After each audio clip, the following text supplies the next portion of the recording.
Oke, Assalamualaikum warahmatullahi wabarakatuh. Sekarang kuliah statistika untuk ekonomi ya, Universitas Malahati tentang sebaran poison ya, sebaran poison. Sebuah teorema dari Simeon Denis Poisson, orang Prancis tahun 1781 sampai 1840, dia menemukan bahwa sebaran dia ini ya, parameter lambda n kali p. N kali p adalah nilai harapan, n adalah jumlah kejadian, semua kejadian, p adalah peluang ya. Bagi n yang besar dan p yang kecil, kejadian besar, p kecil, peluang binomial dapat didekati dengan fungsi peluang Poisson. Px sama dengan x ya. E pangkat lambda, kali lambda pangkat x sama dengan per x pangkat x faktorial. Di mana E sama dengan 2,71828. Misal pemodelan jalur ion ya, N jumlah jalur dalam sesel dan P adalah peluang membukanya setiap sel. Ini pendekatan binomial dan Poisson. X adalah kejadian ya, kejadian mesin rosak misalkan ya. N kejadian, semua kejadian 100 kali, peluangnya 0,1. Kejadian berulang-ulang sampai N 100 kali ya. Nah, ini juga sama.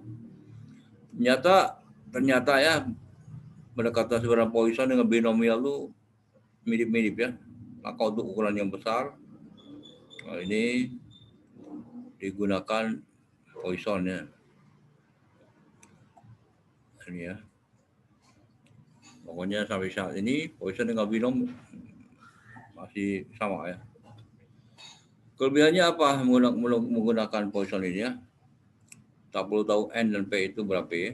Menukar parameter lambda dari data. Misalkan X jumlah kematian akibat ditendang kuda ya. Kejadian 0, frekuensi 9. Kejadian 1, frekuensi 65. Kejadian 4, frekuensi 1. Jumlah kejadian 200. Ini adalah data 12 tahun laporan kematian sebab ditendang kuda dari 10 tentara berkuda ya. Selama lebih dari 20 tahun di abad ke-19. Ini X kenyataan, frekuensi kenyataannya, frekuensi harapan ya. Ini gunanya untuk ini sebaran Poisson dikumpulkan dua sel terakhir dan diuji dari uji ion itu dengan uji chi-square ya, kuadrat. Apakah Poisson ini sesuai dengan data atau tidak? Lihat bebas adalah 4,11 2. Korelasi Poisson adalah 0,304, nilai P 0,859. Hanya dapat katakan itu di antara 0,95 dan 0,2 dari tabel itu di Poissonnya. Diterima Hanol bahwa data sesuai dengan model. Ini nggak terlalu penting ini. Yang pentingnya ini adalah kondisi harus dipenuhi bila mau pakai sebaran Poisson ya. X adalah kejadian atau peluang kejadian acak diskret ya. Kejadian tidak diatur acak. Kejadiannya berdeka, tidak terkait ini ini. Misalkan jumlah kecelakaan di jalan raya sepanjang waktu tertentu dan di tempat tertentu. Kemudian jumlah penurunan baliho di tempat tertentu dan selama waktu tertentu. Ya, ini kejadian jarang. Biasanya pakai Poisson. Nah, kita kembali ke rumus Px sama X ya. E pangkat mi lambda kali lambda pangkat X per X faktorial ya. Di mana E sama dengan 2,71828. Lambda adalah rata-rata suatu kejadian dalam satu interval tertentu. Misal, rata-rata setiap rumah menerima telepon jualan online 9,5 kali per pekan. Dengan memakai rumus sebaran Poisson, temukan peluang bahwa secara acak rumah yang terpilih sebagai contoh adalah menerima sedikitnya tepat 6 kali telepon jualan online ya. Rata-rata 9 kali. Setiap rumah, tapi ini adalah yang terlihat tepat 6 kali siapa aja gitu ya. Atau berapa ya. Nah, jawab lambda adalah 9,5 ya. Tadi kejadian nomor telepon maka X 6.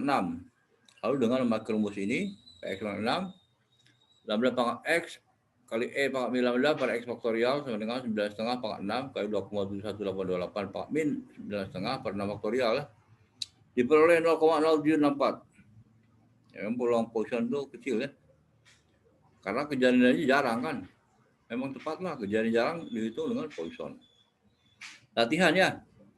Sebuah mesin cuci di laundry rosak rata-rata 3 kali dalam sebulan. dengan memakai sebarang peluang Poisson. Temukan peluangnya bahwa di bulan depan mesin itu akan kejadian rosak A tepat 2 kali. Ya, berapa ya? Tepat 2 kali berarti X sama dengan 2 kan?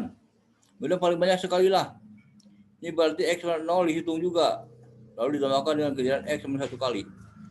Jadi kalau peluang paling banyak sekali, nah berarti peluang kejadian 0 itu dihitung juga. Akhirnya peluang Poissonnya adalah PX sama dengan 0 ditambah PX sama dengan 1 ya. Pakai rumus Poisson itu. Labanya tetap kan, ini kan berapa labanya 3 kan? Laba 3, kejadian 2 kali ya. Pakai rumus hitung ini. Udah berhasil ya. Oke, sampai sini dulu. Kita lanjutkan minggu depan ya.